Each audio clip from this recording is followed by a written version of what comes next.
Merhaba, Papatyanın Örgü Dünyası YouTube kanalıma hoş geldiniz. Bugün yine sizlerle beraber hem çok kolay hem de gördüğünüz gibi çok şık bir model çalışacağız arkadaşlar.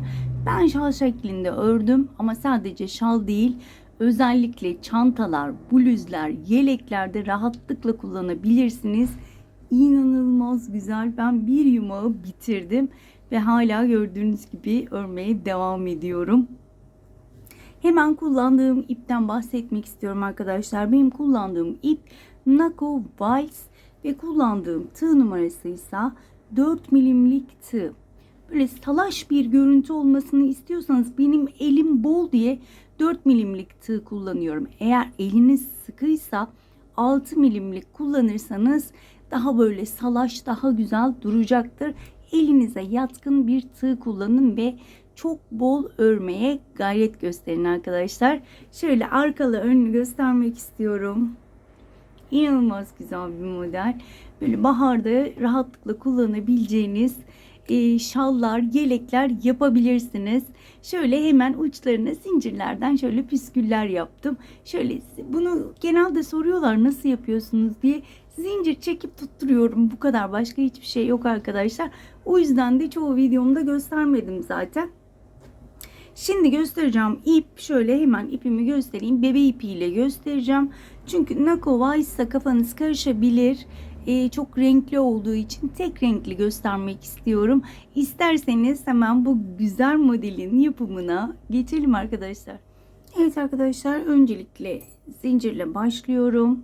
Ve şöyle 3 milimlik tığ ile kullanıyorum. 4 milim fazla gelecek çünkü hemen değiştirdim. 5 ve katları zincir çekiyorum. 1, 2, 3, 4, 5. 1, 2, 3, 4, 5. 1, 2, 3, 4, 5. 1, 2, 3, 4, 5. Şöyle size göstermem için yeterli olacaktır. Artı 2 zincir çekiyorum. 1, 2. Hemen önümdeki zincire batıyorum. Bir sık iğne yapıyorum. Hemen yanındaki zincire battım. İkinci sık iğnemi yaptım. Şimdi burada 5 tane zincirim var. 1, 2, 3, 4, 5. Çok fazla bol örmüyorum ki model tam anlaşılması için arkadaşlar. Siz elinizden geldiğince bol yapmaya gayret gösterin. 1, 2, 3, üçüncüye battım. Sık iğne yaptım. Hemen yanındaki sık iğneye battım. Zincire battım, sık iğne yaptım. Yan yana 3 tane sık iğne yapıyorum. Şöyle hemen göstermek istiyorum. Yine 5 zincirim var. 1, 2, 3, 4, 5. 1, 2, 3. zincire battım. Ve yine 3 tane yan yana sık iğne yapıyorum. 2 ve 3. Bu şekilde. Hep bu şekilde devam edeceğiz. 5 zincir, 3 tane sık iğne. 1, 2, 3, 4, 5. 1, 2, üçüncüye battım. 1, 2, 3 tane sık iğnemi yaptım. 1, 2, 3, 4, 5. 1, 2, üçüncüye batıyorum. Bir sık iğne, bitişte 2 tane sık iğne yapıyorum yan yana.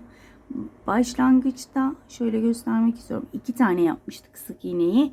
Sonda da 2 tane yapıyoruz. Ortalarda 3'er tane. Sıramızı bu şekilde bitirdik. Şimdi bir üst sıraya geçiyorum. Bir üst sıraya bir zincir çekerek başladım. Hemen dibine batıyorum. Bir sık iğne yapıyorum.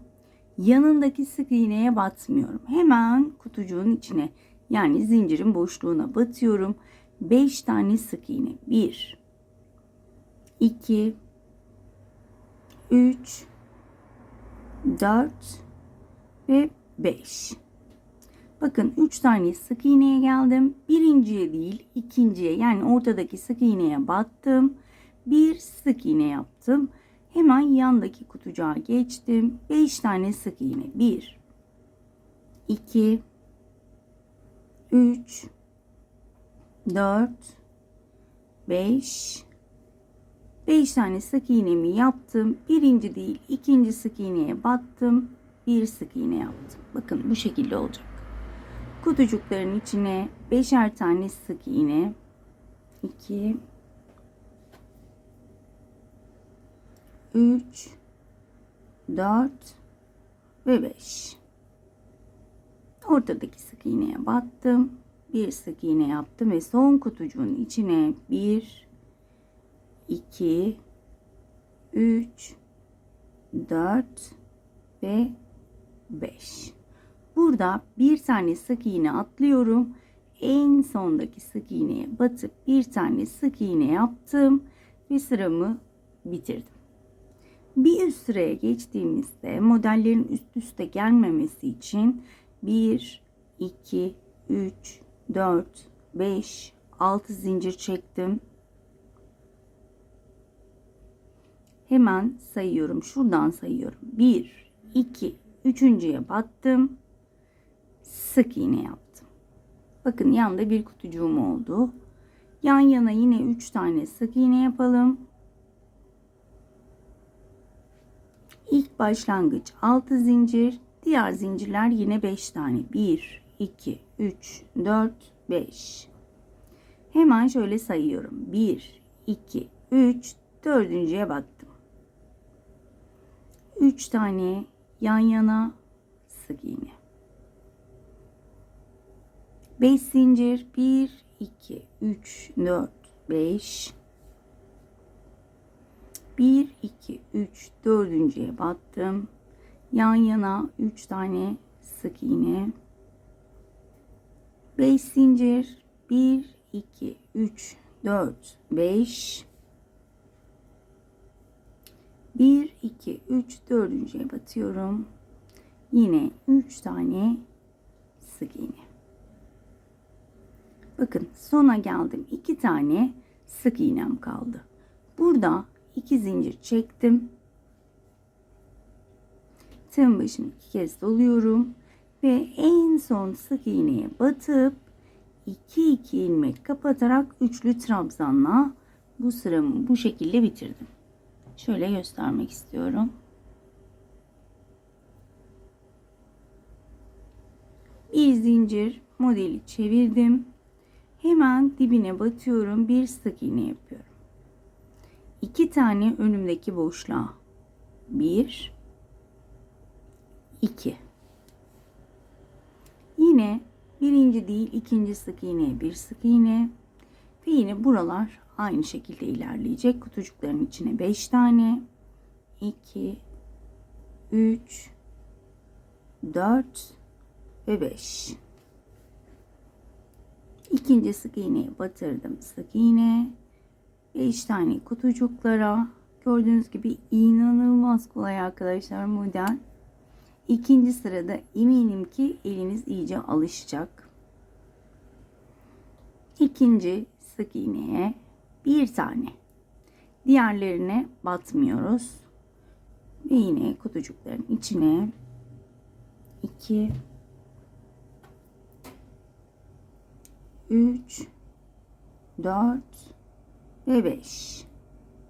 Birinci değil ikinci sık iğneye battım. Bir sık iğne ve buradaki minik halkama geldim. 2 tane sık iğne.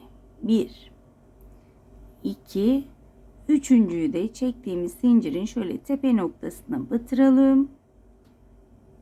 Ve üçüncü sık iğnemi de yaptım. Arkadaşlar bütün model bu 2 sıradan ibaret. Hep bu 2 sıranın devamı şeklinde ilerliyor.